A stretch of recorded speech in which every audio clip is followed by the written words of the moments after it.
วันศุกร์ที่ผ่านมานัดจัดคืนวันศุกร์บุ๊กคลับเงียบๆเป็นครั้งที่156ค่ะกิจกรรมนี้เป็นกิจกรรมที่จัดรายสัปดาห์ต่อเนื่องมาตลอด3ปีโดยที่ไม่เคยขาดแม้แต่ครั้งเดียวนะคะเราไม่ได้เรียนรู้จากประสบการณ์แต่ว่าคนเราเรียนรู้จากการทบทวนประสบการณ์ใช่ไหมคะดังนั้นวันนี้หยิบเครื่องดื่มของคุณเอาไว้ให้พร้อมค่ะวันนี้นะจะมาทบทวนสิ่งที่นัดได้เรียนรู้จากประสบการณ์การจัดบุ๊กคลับตลอด3ปีให้ทุกท่านได้ฟังกันวันนี้อยู่ดีๆคุยกันเรื่องนี้ค่ะ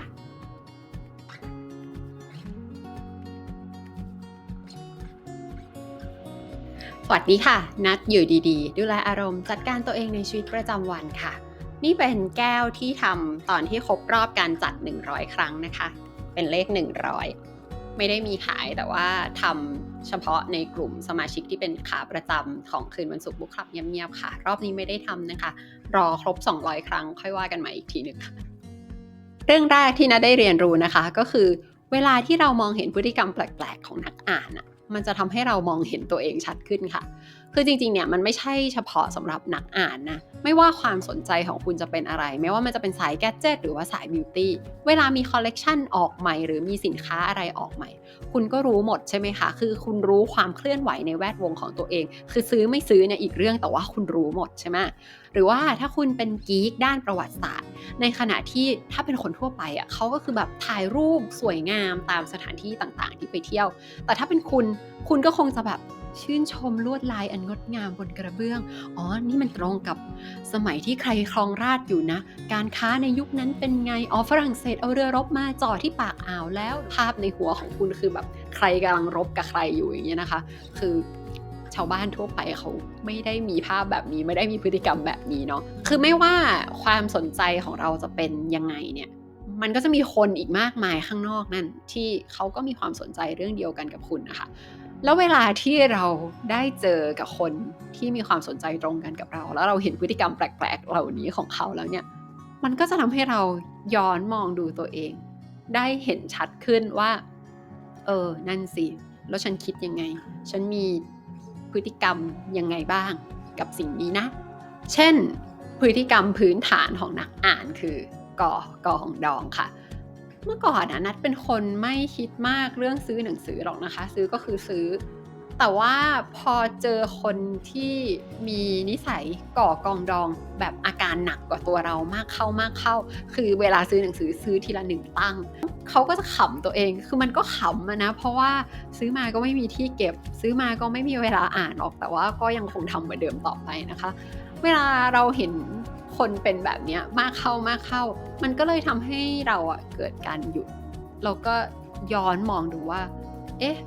ฉันคิดอะไรอยู่ตอนที่ฉันตัดสินใจซื้อหนังสือเข้าบ้านนัดอะมองเห็นพฤติกรรมการอ่านของตัวเองอยู่อย่างหนึ่งก็คือว่านัดเป็นคนอ่าน Non-fiction ช้าค่ะดังนั้นเวลาอ่านจบ1เล่มเนี่ยจะมีความรู้สึก Mission Complete แล้วรู้สึกแบบอยากให้รางวัลตัวเองอยากปรนเปรอตัวเองนะคะ แล้วก็จะไปซื้อหนังสือมาอีก4เล่ม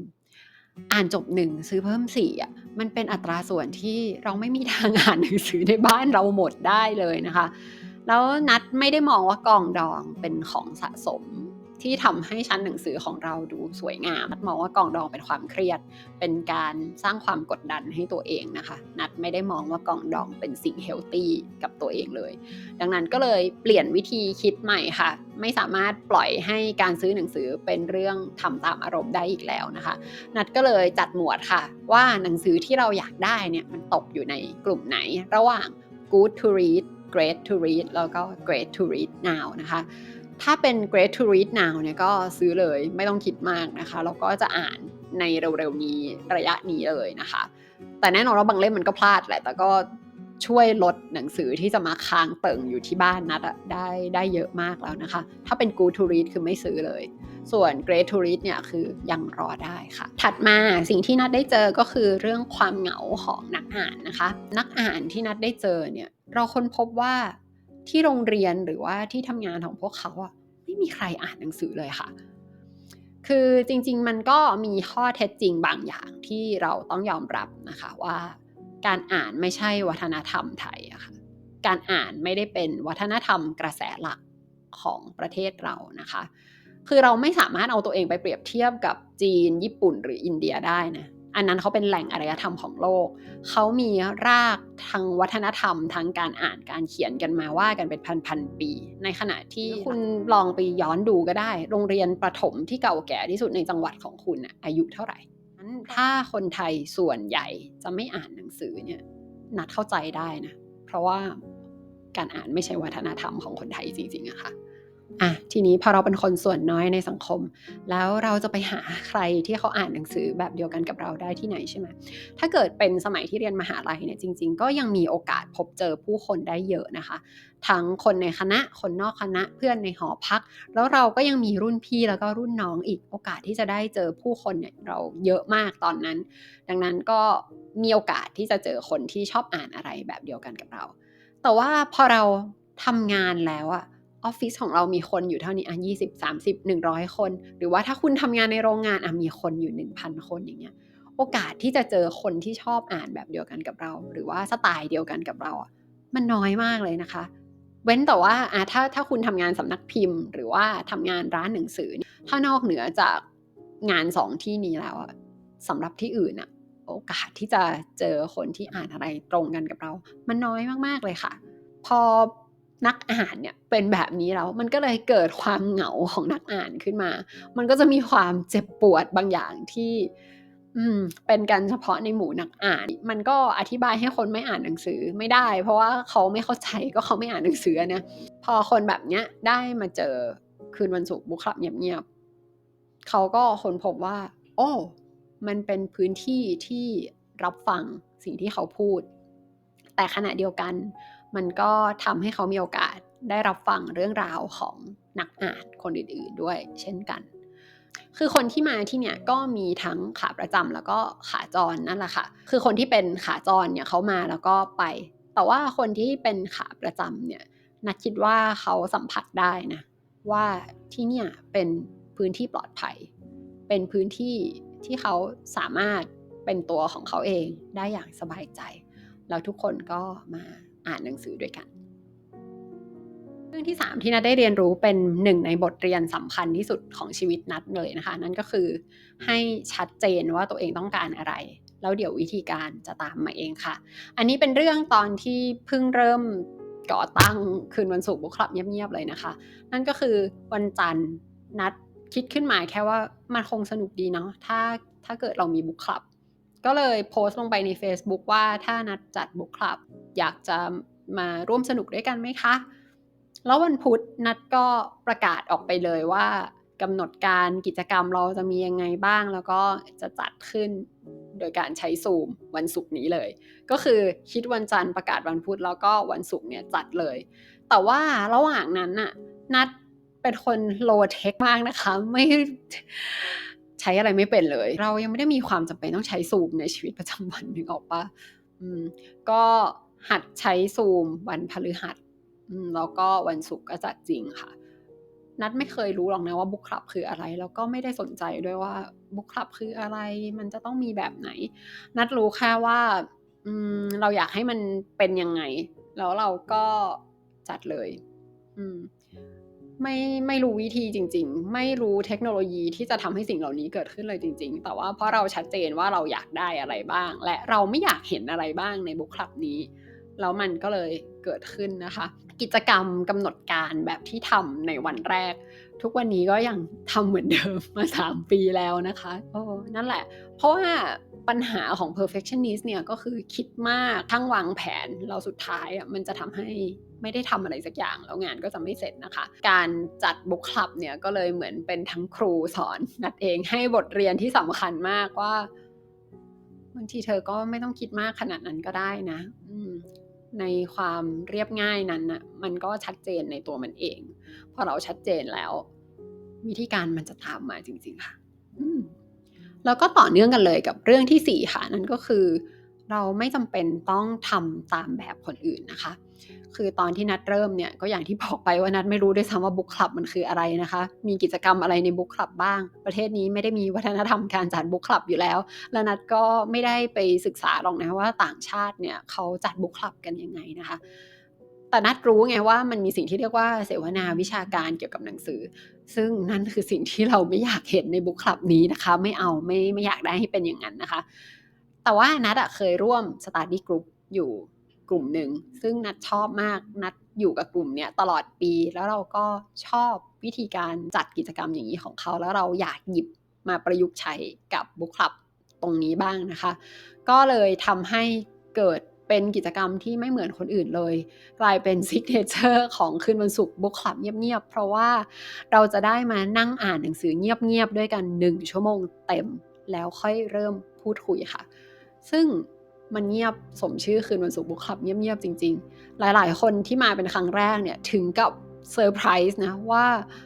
เขาได้อ่านหนังสืออิ่มๆเงียบๆดีๆ1ชั่วโมงเต็มแบบ no distraction at all คือเขาจำไม่ได้แล้วว่าครั้งสุดท้ายที่เขาได้อ่านหนังสือ1ชั่วโมงเต็มแบบเนี้ยมันคือเมื่อไหร่นะคะก็เป็นบุ๊กคลับแบบนี้แหละค่ะเรื่องที่5ที่นัดได้เรียนรู้ก็คือหากลุ่มของตัวเองให้เจอหรือไม่ก็สร้างมันขึ้นมาเองเลยค่ะในตอนก่อนหน้านี้ที่นัดพูดเรื่อง6วิธีกลับมาสนุกกับชีวิตอีกครั้งเนี่ยนัดได้เล่าถึงความสำคัญของการรวมกลุ่มกับคนที่สนใจอะไรๆเหมือนกันใช่ไหมคะ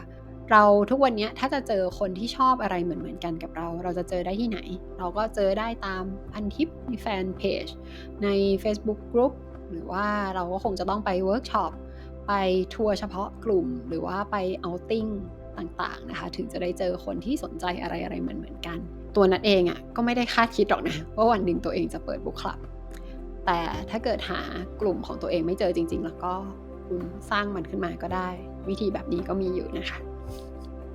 เรื่องที่6ที่ได้เรียนรู้ก็คือเราเติบโตไปด้วยกันค่ะ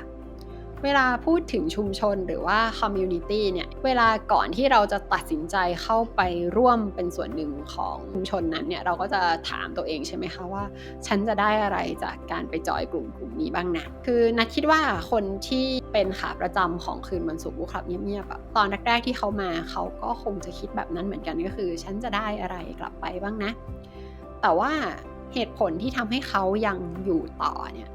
แล้วกลายมาเป็นขาประจำมาทุกอาทิตย์นัดคิดว่าเหตุผลนั้นคือเขารู้สึกว่าเขาอยากจะให้เขามีอะไรอยากจะแบ่งปันนะคะคือทุกๆครั้งก่อนที่เราจะเริ่มอ่านเงียบๆด้วยกันเนี่ยมันก็จะเป็นช่วงอัปเดตความเคลื่อนไหวในแวดวงหนังสือนะคะทุกคนก็จะมาอัปเดตกันว่ามีอะไรออกไหมบ้างมีกิจกรรมอะไรเกิดขึ้นตรงไหนมีคูปองส่วนลดตรงไหนโปรโมชั่นดีโปรโมชั่นโดนนะคะก็จะมาคุยกันตัวนัดเองเป็นคนไม่ค่อยเล่นโซเชียลมีเดียดังนั้นอะไรออกใหม่เนี่ยจะไม่ค่อยรู้หรอกถ้าหนังสือออกใหม่เนี่ยนัดก็จะเห็นเฉพาะหนังสือที่มันอยู่ในร้านเชนใหญ่ๆตามห้างถ้าเป็นหนังสือจากสำนักพิมพ์เล็กๆหรือว่านักเขียนอิสระเนี่ยไม่มีทางเห็นไม่มีโอกาสเห็นอยู่แล้วนะคะก็จะได้คุณทั้งหลายในบุ๊กคลับนี่แหละเป็นคนอัปเดตให้ว่าอันนี้ออกใหม่นะคุณคนนั้นออกใหม่สำนักพิมพ์ออกใหม่สื่อเรื่องไหนถูกสร้างเป็นหนังพร้อมจะเข้าโรงฉายแล้วนะตอนนี้เข้า Netflix แล้วนะอะไรก็ว่ากันไปพอเราจบช่วงอัปเดตแล้วเราก็จะมาอ่านเงียบๆด้วยกัน1ชั่วโมงค่ะแล้วหลังจากอ่านเสร็จก็จะถึงช่วงพูดคุยช่วงพูดคุยเนี่ยเราก็จะให้แต่ละคนมาเล่าให้ฟังหน่อยสิว่าเมื่อกี้1ชั่วโมงที่อ่านไปเป็นยังไงบ้างนะคะนัดยังจำปีแรกๆที่จัดได้อยู่เลยค่ะเพราะว่าทุกคนก็เป็น introvert เนาะก็อาจจะพูดไม่เก่งแล้วก็ขี้อายนะคะ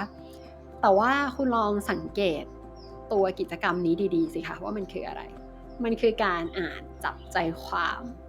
สรุปความแล้วก็เล่าเรื่องราวออกมาให้เป็นลำดับโดยที่คุณจะต้องทำให้คนที่ไม่เคยอ่านเข้าใจเนื้อเรื่องของคุณแล้วก็จะต้องไม่สปอยด้วยนะไม่ว่าคุณจะเป็นคนที่พูดไม่เก่งขนาดไหนคุณมาทำแบบนี้แบบเดิมซ้ำๆทุกๆสัปดาห์ต่อเนื่องเป็นเวลา3 ปีไม่ว่ายังไงก็จะมีพัฒนาการเกิดขึ้นค่ะนัดเห็นเลยว่าคนที่มาตอนแรกเนี่ยพูดไม่เก่งขี้อายเขินเหลือเกินทุกวันนี้แต่ละคนเนี่ยเล่ากันเก่งมากไม่ใช่แค่เล่าเก่งแต่ว่ายังพูดกระชับรักษาเวลาให้เกียรติคนอื่นๆที่อยู่ในห้องแล้วก็ช่วยกันรักษาบรรยากาศของการสนทนาให้ดีด้วยนะคะหรือบางทีถ้าเกิดบ้านนัดไฟดับอินเทอร์เน็ตโดนตัดหรือว่าแอป Clubhouse ที่นัดใช้เนี่ยมีปัญหาเนี่ยทำให้นัดไม่สามารถอยู่ในห้องได้คนในห้องก็สามารถรันกิจกรรมนี้ต่อไป ได้ด้วยนะคะนี่เป็นสิ่งที่ไม่มีทางเกิดขึ้นเลยในปีแรกที่จัดบุ๊กคลับค่ะเวลา3 ปีจะว่านานก็นานแต่จะเรียกว่าไม่นานก็ได้เหมือนกันนัดเห็นคนเรียนจบย้ายบ้านแต่งงานย้ายงานหรือกระทั่งว่าเปลี่ยนศาสนานะคะน้องที่เรียนม.ต้นตอนนี้ก็เรียนม.ปลายแล้วคุณแม่ของเด็กน้อยม.ปลายตอนนี้ก็กลายเป็นคุณแม่ของสาวมหาลัยแล้วนะคะไม่น่าเชื่อเลยว่าแค่เรามานั่งอ่านหนังสือด้วยกันเราจะเห็นการเติบโตแล้วก็เปลี่ยนแปลงของชีวิตผู้คนได้มากมายขนาดนี้ค่ะนัดชอบที่คุณในบุ๊กคลับซื่อตรงต่อตัวเองเขาเลือกหยิบหนังสือที่พวกเขาสนใจหนังสือที่ตรงกับรสนิยมของเขาหนังสือที่สะท้อนถึงตัวตนแล้วก็ปัญหาที่เขากำลังเผชิญอยู่แล้วเราก็มานั่งอ่านหนังสือเงียบๆด้วยกันในคืนวันศุกร์ธรรมดาคนที่ชอบอะไรเหมือนกันมาอยู่รวมกันทำอะไรธรรมดาด้วยกันซ้ำๆครั้งแล้วครั้งเล่าในความธรรมดาแบบนั้นนัดคิดว่านี่แหละค่ะคือพลังของชุมชน